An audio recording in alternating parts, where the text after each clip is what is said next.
नमस्कार।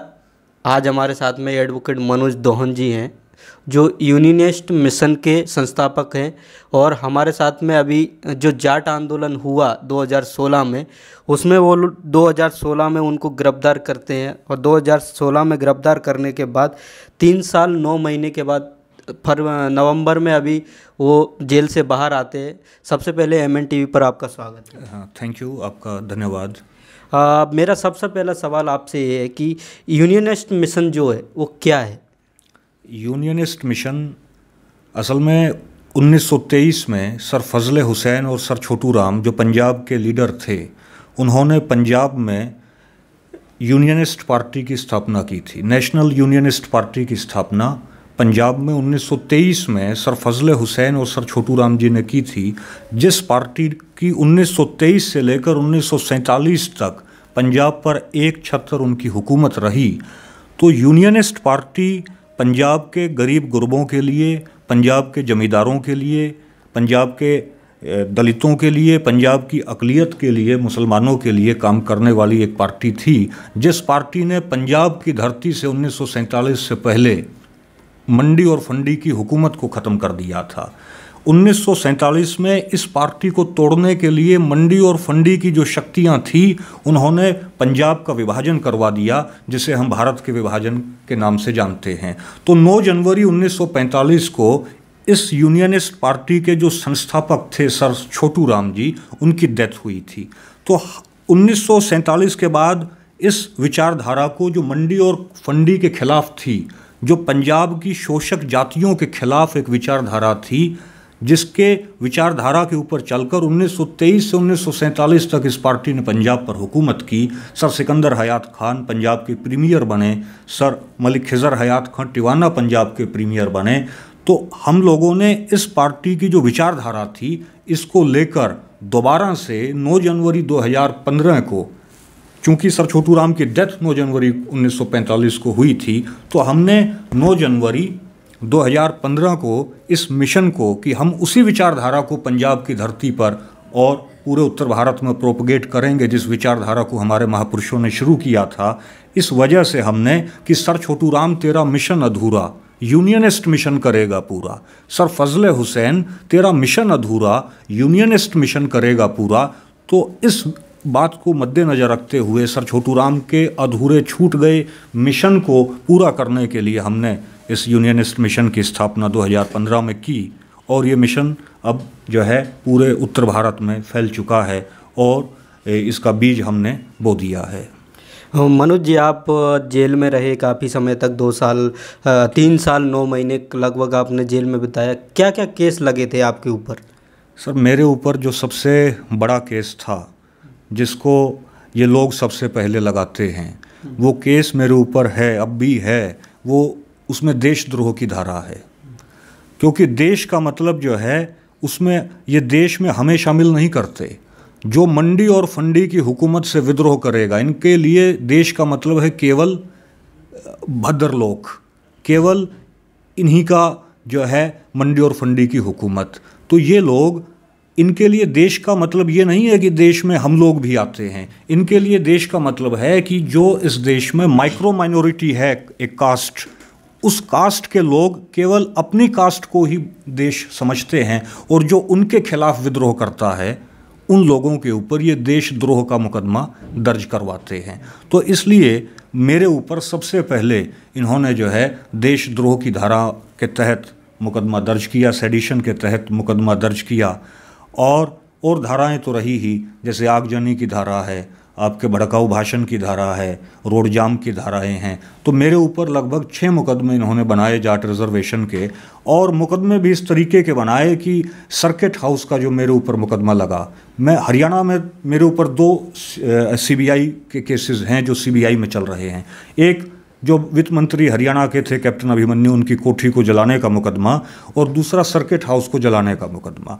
और आश्चर्य की बात यह है कि जो सर्किट हाउस का मुकदमा मेरे ऊपर है, उसमें केवल मेरी अकेले की गिरफ्तारी है। माने मैं हनुमान हो गया कि मेरी पूंछ में आग लगी हुई थी।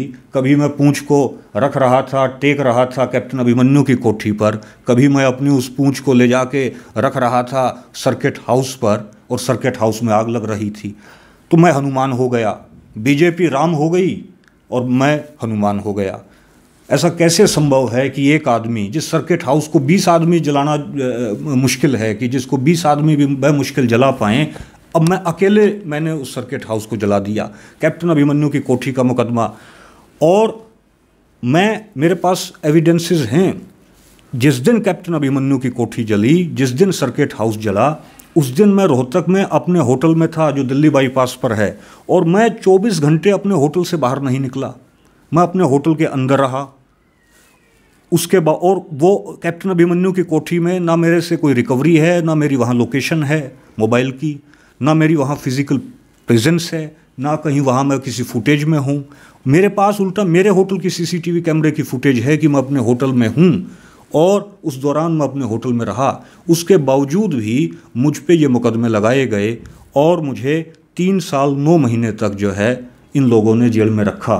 इसलिए जेल में रखा कि कहीं इस व्यक्ति के माध्यम से यूनियनिस्ट विचारधारा, जो सर फजल हुसैन, सर छोटू राम की विचारधारा थी, कहीं ये प्रचार प्रसार न कर जाए, और कहीं तो इस विचारधारा की भ्रूण हत्या करने के लिए इन्होंने मुझे जो है 3 साल 9 महीने जेल में रखा। और मुझसे जो सवाल पूछे जाते थे, सर्किट हाउस का मुझ पे मुकदमा लगा।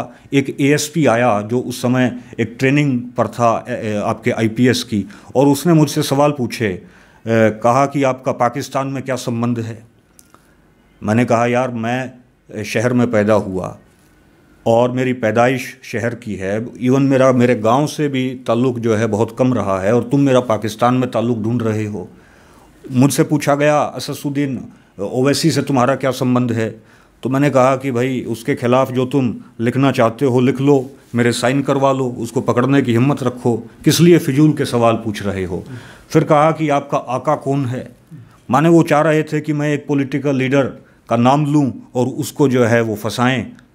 मैंने कहा कि साहब मुझसे आप सवाल पूछिए, सर्किट हाउस का में जो आग लगी है उसके सवाल आप पूछिए। तो मुझे वहाँ समझ में आया कि किस तरीके से ये हुकूमत लोगों को आतंकवादी बनाने की ज़बरदस्ती कोशिश करती है, किस तरीके से हमारी इन्वेस्टिगेशन एजेंसीज़ काम करती हैं। तो मुझ पे जो है जो सर्किट हाउस का मुकदमा लगाया गया, सर्किट हाउस से संबंधित एक भी सवाल मुझसे उसमें नहीं पूछा गया। और आश्चर्य की बात यह है कि 3.5 साल 3 साल 9 महीने हो चुके हैं मुझ पर वो मुकदमा लगे हुए, आज तक उसमें सीबीआई अपनी चार्जशीट दाखिल नहीं कर पाई है।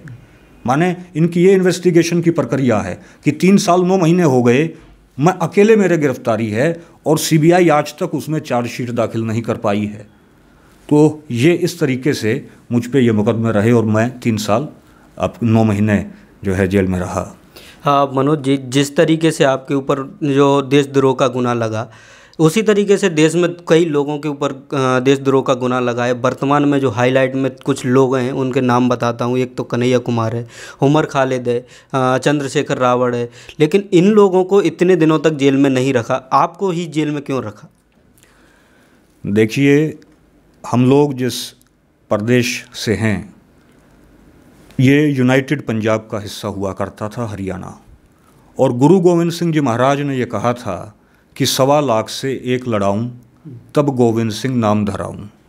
तो हम लोग, अगर हमारे भीतर चेतना पैदा हो जाए, अगर हमारे भीतर गुरुओं की सीख पैदा हो जाए, तो हमारे यूनाइटेड पंजाब की धरती का आदमी, हरियाणा का आदमी 1.25 लाख से एक लड़ने की ताकत रखता है। तो ये लोग समझते थे इस चीज़ को कि अगर ये मूवमेंट जाटों के अंदर और पंजाब के अंदर फैल गई, तो और ये लोग भी खड़े हो गए इस सिस्टम के खिलाफ, ब्राह्मणिज्म के खिलाफ, मनुवाद के खिलाफ, मंडी फंडी की सत्ता के खिलाफ, अगर ये लोग भी खड़े हो गए और इन लोगों को भी डॉक्टर अंबेडकर की विचारधारा, सर छोटू राम की विचारधारा, महात्मा ज्योतिबा राव फूले की विचारधारा, बाबा नानक की विचारधारा अगर समझ में आ गई, तो फिर इस देश में मंडी और फंडी की हुकूमत ज़्यादा दिन तक चलने वाली नहीं है। इसलिए मुझे जो है इन्होंने इतने लंबे समय तक जेल में रखा। और जितने तमाम हमारे साथी दूसरे हैं जिनके आपने नाम लिए, इनको इतनी दिनों तक नहीं रखा, क्योंकि ये लोग जानते हैं कि अगर पंजाब का जाट खड़ा हो गया, अगर पंजाब खड़ा हो गया, हरियाणा खड़ा हो गया, तो इनकी ब्राह्मणवाद की सत्ता इस देश में ज़्यादा दिन तक नहीं चलेगी। तो इस वजह से इन अपने डर के कारण इन्होंने मुझे इतने दिनों तक जेल में रखा। तो आप जब जेल में रहे तो आपको जेल में क्या सीखने को मिला, क्या आया आपको, वहाँ क्या देखा आपने? देखिए, जेल के अंदर मुझे समाज नज़र आया कि जिस तरीके से मैं पीड़ित हूँ इस सिस्टम का, उसी तरीके से जेल के अंदर 90% जो आबादी है वो बहुजनों की है। 90% से भी ज़्यादा मैं कहूँगा 95% आबादी जो जेलों के अंदर है वो मूल निवासियों की है। तो मूल निवासियों की जो आबादी है वो जेलों में है, और जाटों की आबादी जो है वो भी जेलों में है, जिसको हमसे मैं संबंधित हूँ। तो एक तो मुझे ये समझ में आया कि जो जेल हैं उनके अंदर जानबूझकर हमारे बहुजनों को, मूल निवासियों को, जाटों को प्रताड़ित करने के लिए झूठे मुकदमे बनाकर जेलों में डाला जाता है, और उनको जो है बहुत प्रताड़ित किया जाता है झूठे मुकदमे बनाकर। एक चीज़। दूसरा, जो जजेस हैं, क्योंकि मैं एडवोकेट हूँ, बीइंग एन एडवोकेट मैंने वहाँ बहुत से जजमेंट्स को स्टडी किया। वही जज जो अपर कास्ट से बिलोंग करता है, एक ही मुकदमे के अंदर जिसका जो है आधार सेम है, जिसके एविडेंसेस एक जैसे हैं, दो मुकदमों में, एक मुकदमा जो है वो एक जाट के खिलाफ है और एक मुकदमा जो है अपर कास्ट के खिलाफ है। तो अपर कास्ट के खिलाफ जो मुकदमा है, लगभग सेम धाराओं का मुकदमा, सेम एविडेंसेस का मुकदमा, उसमें जो अपर कास्ट जज है वो उनको बरी कर रहा है, और सेम फैक्ट्स के केसेस के अंदर जो जाट कम्युनिटी के लोग हैं या जो मूल निवासी कम्युनिटी के लोग हैं, उन लोगों को जो है वही जज सज़ा कर रहा है, 10-10 साल की सज़ा कर रहा है। तो वहाँ मैंने जजमेंट्स को स्टडी किया, और वहाँ मुझे समझ में आया कि जो जुडिशरी है उसका जातीय कैरेक्टर है, जुडिशरी का जातीय चरित्र है, और इस चरित्र के खिलाफ हम लोगों को जो है समझ होनी चाहिए, जो हम लोगों को समझ नहीं है, क्योंकि हम लोग ये मानते हैं कि जुडिशरी तो एक जो है बहुत पवित्र चीज़ है इस मुल्क में, लेकिन जुडिशरी इस मुल्क में पवित्र चीज़ नहीं रह गई है। वो अंग्रेज़ों का ज़माना था जब जुडिशरी पवित्र हुआ करती थी। अब भारत के अंदर जुडिशरी पर एक विशेष जाति के लोगों का कब्जा है, और जो हमारे भी थोड़े बहुत जो जजेस हैं, मान लीजिए कोई जाट है, कोई मूल निवासी है, जो जज है वो उन्हीं के चमचे हैं जो अपर कास्ट के जज हैं या अपर कास्ट का जो सिस्टम है। दूसरा जो मैंने जेल में सीखा वो ये सीखा कि हम बहुत थोड़े संसाधनों में भी गुजारे कर सकते हैं, क्योंकि मैं वहाँ खड्डी पर सोता था। खड्डी होती है आपके पत्थर की जो है एक आपका बेड समझ लीजिए आप, तो उस पर मैं सोता था। काला कंबल हमें मिलता था, उसके ऊपर एक चादर बिछाई, वहीं सो गए।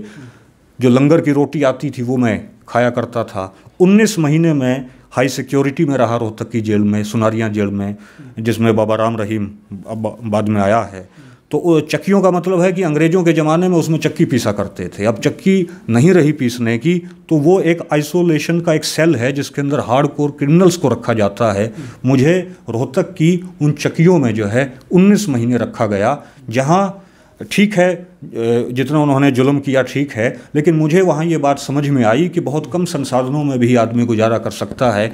इसलिए हमें बहुत ज़्यादा पैसे के पीछे, बहुत ज़्यादा सुख सुविधाओं के पीछे, बहुत ज़्यादा विलासिता के पीछे न भागकर अपने धर्म पर कायम रहकर, माने अपने मिशन पर कायम रहकर हमें लड़ाई लड़नी चाहिए।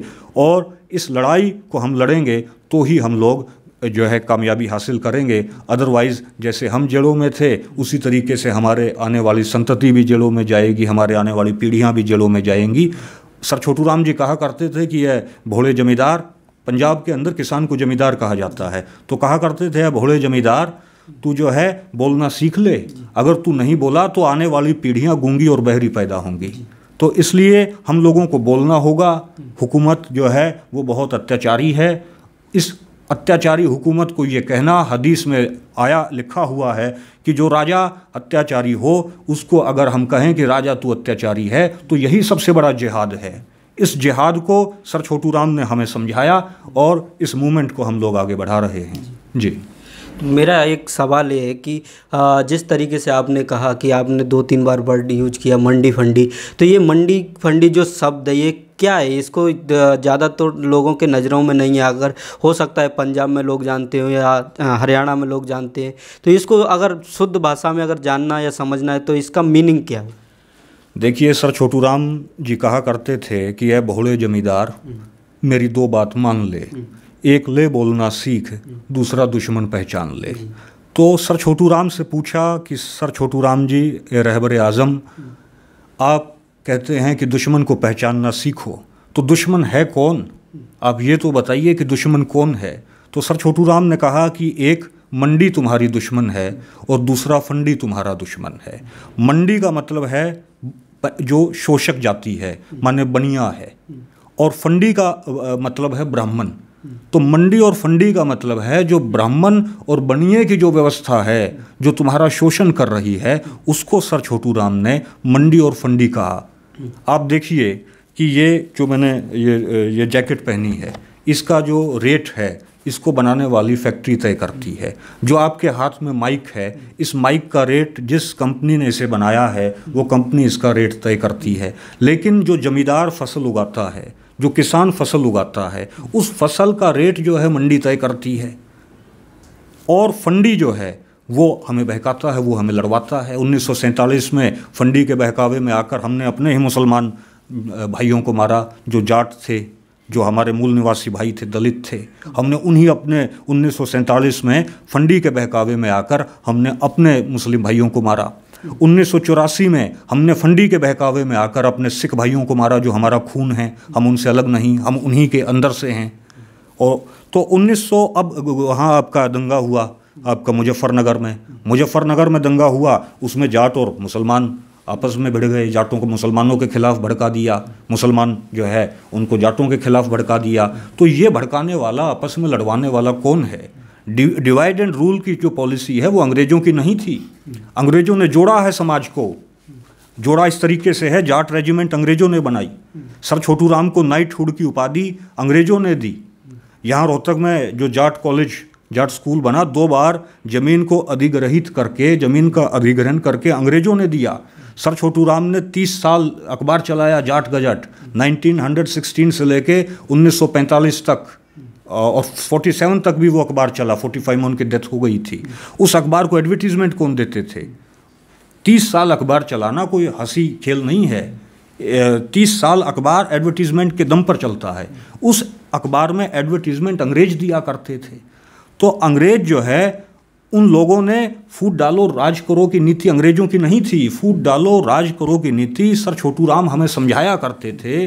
सर छोटूराम पंजाब को समझाया करते थे। जब कैडर लेते थे वो, तो ये कहा करते थे कि फूट डालो राज करो की नीति जो है वो फंडी की है। माने पाखंडी को पंजाब में फंडी कहा जाता है। तो ये नीति फंडी की है और हमें इस नीति से बचना है। तो मंडी और फंडी का ये मतलब है। मेरा अगला सवाल आपसे कि जिस तरीके से जाट आरक्षण के ऊपर आंदोलन हुआ, आप जेल में गए, तो इसका समाज के ऊपर क्या असर पड़ा? देखिए, इसका समाज पर यह असर पड़ा कि हम लोग ये सोच रहे थे कि ये जो दौर है जिसमें ग्लोबलाइजेशन की शक्तियों का और जो है ब्राह्मणिकल ऑर्डर का जो कोलैबोरेशन हो गया है, इस कोलैबोरेशन के कारण अब जो जाट कम्युनिटी है वह अपनी आइडेंटिटी भूल जाएगी और उसको ब्राह्मण जो है वो एक नई आइडेंटिटी दे देगा, जिसे हिंदू आइडेंटिटी कहा जाता है।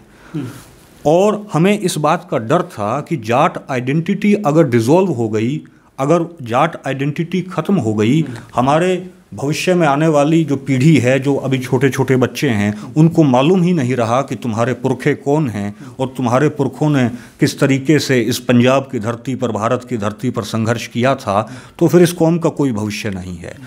और दूसरा, हरियाणा के अंदर चूंकि बीजेपी की सरकार थी, नई नई सरकार आई थी, तो बीजेपी की सरकार, आरएसएस की सरकार अपनी पूरी कोशिश करती, इनकी पूरी कोशिश रहती कि जाटों को ब्राह्मणिकल ऑर्डर में लाया जाए, जाटों का ब्राह्मणीकरण किया जाए, जाटों का हिंदूकरण किया जाए और जाट चोटीधारी हो जाए, तिलकधारी हो जाए, मंदिर में जो है घंटियाँ बजाए, काम न करे और उन लोगों को खिलाए जो हराम का खाते हैं। तो इस तरीके से जाटों की आइडेंटिटी को डिसॉल्व करने के लिए ये हमें खतरा नज़र आ रहा था। लेकिन ये जाट रिजर्वेशन मूवमेंट जब खड़ा हुआ तो हर जाट के अंदर ये भावना आई कि गर्व से कहो हम जाट हैं। माने अब वो ये नहीं कह रहे कि गर्व से कहो हम हिंदू हैं, अब उन्होंने कहना शुरू किया कि गर्व से कहो हम जाट हैं। माने अब उनके अंदर कास्ट कॉन्शियसनेस पैदा हुई। अब हमारे लिए जो अगला चैलेंज है, हमारे लिए अगला चैलेंज है कि इस कास्ट आइडेंटिटी से जाटों को उठाकर हम लोग यूनियनिस्ट आइडेंटिटी पर ले आएं। उनकी ये समझ में आए कि हम जाट हैं, लेकिन हम जो है अब इस जाट होने का हमारा फ़र्ज़ ये है कि हम महापुरुषों की लाइन पर चलें। ये हमारे लिए भविष्य में एक चैलेंज है कि हम लोग सर छोटू राम की लाइन पर चलें, हम सर फजल हुसैन, सर सिकंदर हयात खान, सर मलिक खिज़र हयात खान टिवाना साहब की लाइन पर चलें। तो ये हमारे लिए एक चैलेंज है। लेकिन इस जाट रिजर्वेशन की मूवमेंट से धरती तैयार हुई है, कुछ बीज भी पड़ा है, और इस बीज के भविष्य में जो है फूल जो हैं बढ़ेंगे और जो है आपका चमन गुले गुलजार होगा और मिशन आगे बढ़ेगा। मेरा अगला सवाल आपसे कि जिस तरीके से जब ये जाट आरक्षण को लेकर आंदोलन हुआ और इस आंदोलन में कई लोगों को अरेस्ट किया गया, कई लोगों को जेल में रखा गया, उसमें सबसे ज़्यादा जेल में आपको रखा गया है, तो इस आंदोलन के ऊपर जो जांच कमेटी बैठी थी, प्रकाश सिंह की जांच कमेटी, उसकी जांच कमेटी की जो जांच रिपोर्ट है वो आज तक पब्लिश नहीं हुई, तो इस पर आपका क्या कहना है? देखिए, जो प्रकाश कमेटी की जो रिपोर्ट है उसके कुछ जो है पेजेस को छिपाया गया है। उस प्रकाश कमेटी के रिपोर्ट के अंदर जो मेरे बारे में लिखा हुआ है वो लिखा हुआ fuel to the fire Manoj Duhan, कि मनोज दुहन ने आग में घी का काम किया इस मूवमेंट के अंदर। खैर, ये चीज़ तो उन्होंने प्रकाशित कर दी, और जो मेरे ऊपर जो भड़काऊ भाषण का मुकदमा था उस मुकदमे से भी मैं बरी हो गया। जो मुकदमा मेरे ऊपर भड़काऊ भाषण का लगाया गया, जिसको बहुत इन लोगों ने जो है हरियाणा के अंदर वायरल किया, इन्हीं की सरकार ने वायरल किया, उस मुकदमे में मैं बरी हो गया। तो प्रकाश कमेटी की रिपोर्ट के अंदर जो कुछ पेजेस हैं जिनको छिपाया गया है वो ये बताता है, उन रिपोर्ट्स के अंदर हम नहीं जानते क्या हैं, लेकिन उन रिपोर्ट्स के अंदर ये खुलासा है कि हरियाणा क्यों जला, हरियाणा में आगजनी क्यों हुई, हरियाणा के अंदर मूवमेंट दिशा भ्रमित या वायलेंट क्यों हुआ। ये उस प्रकाश कमेटी की रिपोर्ट में है जिसे सरकार दबा रही है, और हम ये चाहते हैं कि वो खुलासा भी होना चाहिए जिससे दूध का दूध और पानी का पानी हो सके। मेरा अगला सवाल आपसे कि जिस समय पर आपका ये आंदोलन चल रहा था, आप जेल में थे, तो सबसे ज़्यादा मदद आपका किन लोगों ने और किन संगठनों ने किया? देखिए, जो हमारी कम्युनिटी है, जाट कम्युनिटी, हमारी कम्युनिटी ने हमारी बहुत मदद की। हमारी कम्युनिटी ने हमारी बहुत मदद की।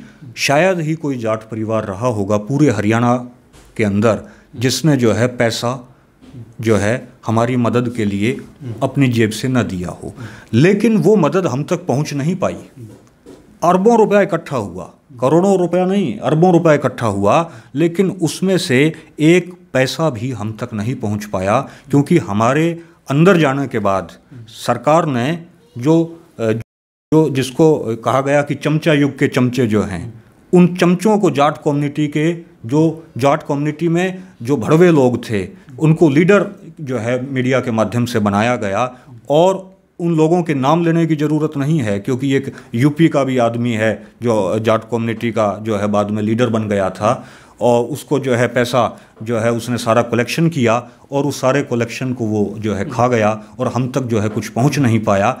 इसलिए, लेकिन जो मूल निवासी समाज की मूवमेंट है बामसेफ, जिसके राष्ट्रीय अध्यक्ष माननीय वामन मेश्राम जी हैं, जो एक बहुत सही लीडरशिप है, माने जाट कम्युनिटी की लीडरशिप सही हाथों में नहीं जाने दी, लेकिन मूल निवासी समाज की मूवमेंट जिसके बामसेफ के राष्ट्रीय अध्यक्ष माननीय वामन मेश्राम जी हैं, उन्होंने हमारी कंक्रीट मदद की है, मेरी बहुत जो है एक मदद की है, टेंजिबल मदद की है, एक ऐसी मदद की है जो दिखाई देती है। उन्होंने मेरे लिए हाई कोर्ट में वकीलों का पैनल तैयार किया, सुप्रीम कोर्ट में वकीलों का पैनल तैयार किया, खुद जो है पैसे जो है मुझ तक भिजवाए, तो और जो है मुझे आत्मिक संबल दिया कि भाई तुम्हारे तो पूर्वज भी जेलों में रहते आए हैं मनोज, घबराने की ज़रूरत नहीं है, तुम्हारे पूर्वज भी जेलों में रहे हैं, ये जेल को अपना घर समझो। ये माननीय वामन मेश्राम जी ने मुझे हौसला दिया, और आपके ही हौसले की बदौलत और आपके ही हौसले की बदौलत जो है जेल मुझे उतना परेशान नहीं करती थी जितना सामान्य स्थिति में जेल मुझे कर सकती थी।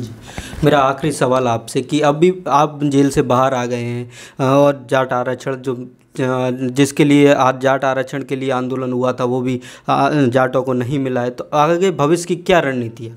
देखिए, मैंने आपको बताया कि हमारे लिए ये चैलेंज रहेगा कि जो जाट आइडेंटिटी कास्ट कॉन्शियसनेस पैदा हुई है उसको हम डाइवर्ट करें यूनियनिस्ट मिशन की फ़िलॉसफी की तरफ।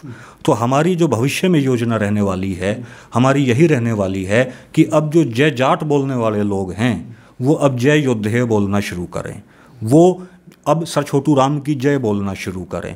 और इसी डायरेक्शन में हम लोगों ने अपनी रणनीति तैयार की है। और आप जानते हैं, क्योंकि आप मिशन से जुड़े हुए हैं, कि रणनीति का खुलासा टीवी चैनल्स के माध्यम से नहीं किया जाता, लेकिन इतना आप निश्चित मानिए कि अब जो है उत्तर भारत के अंदर इंकलाब पैदा होगा और निश्चित ही बहुत जल्दी हम लोग इस इंकलाब को पैदा करेंगे और सर छोटू राम, सर फजले हुसैन की विचारधारा का घर घर में प्रसार अब होने वाला है। और इसके लिए हम लोग कष्ट काट रहे हैं, इसके लिए हम लोग सरकारों की जो है व्यवस्थाओं को सहन कर रहे हैं, अपनी छाती पर सहन कर रहे हैं, क्रूस के ऊपर हम लोग चढ़े हुए हैं, लेकिन फिर भी हम लोग घबराएंगे नहीं, क्योंकि हमारी कौम घबराने वाली नहीं है, हमारे लोग घबराने वाले नहीं हैं। हम डटकर मुकाबला करेंगे और निश्चित तौर पर हम लोग फतेह हासिल करेंगे। धन्यवाद मनोज जी हमसे। तो ये थे एडवोकेट मनोज दोहन, जो यूनियनिस्ट मिशन के संस्थापक थे। लगातार ये 3 साल 9 महीने जेल में थे। जाट आरक्षण जो आंदोलन हुआ जाटों के आरक्षण को लेकर, उसमें सबसे पहले इनको अरेस्ट किया गया और लगातार 3 साल 9 महीने की जेल काटकर नवंबर में अभी जमानत पे बरी हैं। आप बने रहिए MNTV के साथ। धन्यवाद। समाज की महत्वपूर्ण घटनाओं की जानकारी के लिए MNTV को सब्सक्राइब करें और साथ ही साथ बेल आइकन को दबाएं ताकि आपको हर महत्वपूर्ण जानकारी मिलती रहे।